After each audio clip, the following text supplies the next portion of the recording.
The two babies are in the cage by themselves, just for a little while, to practice living on their own.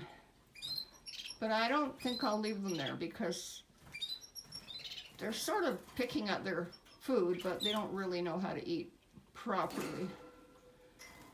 And their mom is in her cage by herself saying, "Oh, thank goodness they're gone." And then this little guy, he's out of his nest, sitting on the perch.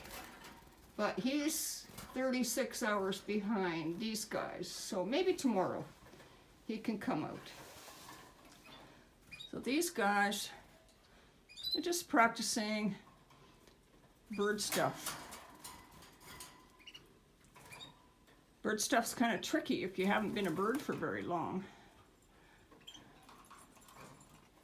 So, there we go.